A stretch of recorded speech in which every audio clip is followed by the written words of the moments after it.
Alors, Domenicali nous parle un peu de l'avenir de la Formule 1, comment ils se diversifient et tout et tout. Voyons ce qu'ils ont prévu, hormis le film de Brad Pitt. Nous continuons à tirer parti de la dynamique du business. Un exemple récent est le film qu'Apple a prévu, qui selon nous sera épique. Nous avons réuni un casting de stars dont Brad Pitt.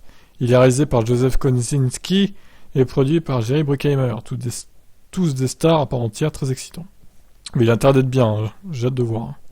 L'e-sport poursuit en parallèle son développement, aidé par Aramco. Domenicali donne les derniers chiffres en termes de prize money ou d'audience qui sont également impressionnants. Le championnat F1 eSport Series Pro, présenté par Aramco, est revenu pour 4 événements. Il a apporté plus de spectacles en direct, alors que les équipes et les pilotes se sont battus pour un prize money de 750 000 $.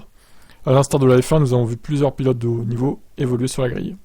On est impatient de poursuivre sur la lancée de l'incroyable engagement de 2021, lorsque 4,5 millions de fans ont regardé la grande finale, et cette année 1,3 million de joueurs ont tenté de se qualifier, soit près de 3 fois plus qu'en 2021. Nous continuons à développer la façon dont nous nous engageons avec les fans et introduisons l'expérience F1.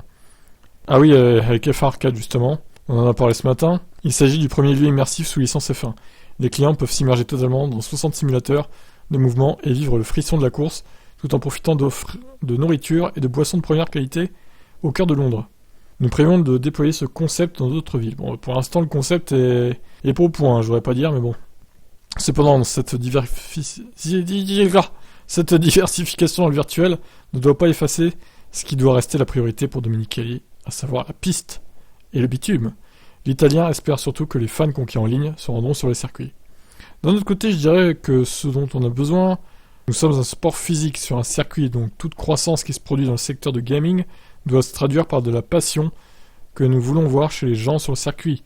Et c'est vraiment les choses sur lesquelles nous nous concentrons, parce que c'est une occasion de stabiliser la croissance de notre sport pour l'avenir. Le fait que nous amenions de nouveaux clients, de plus en plus jeunes, j'aime bien le terme client, quoi.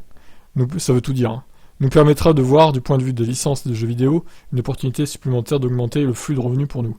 Et ça va se produire, nous en sommes pratiquement sûrs. Nous avons déjà vu cette année un effet incroyable à ce sujet. Très bien, Stéphano, eh ben voilà. Il a l'air très satisfait de ce que la F1 est en train de faire hors piste également. Je vous laisse commenter.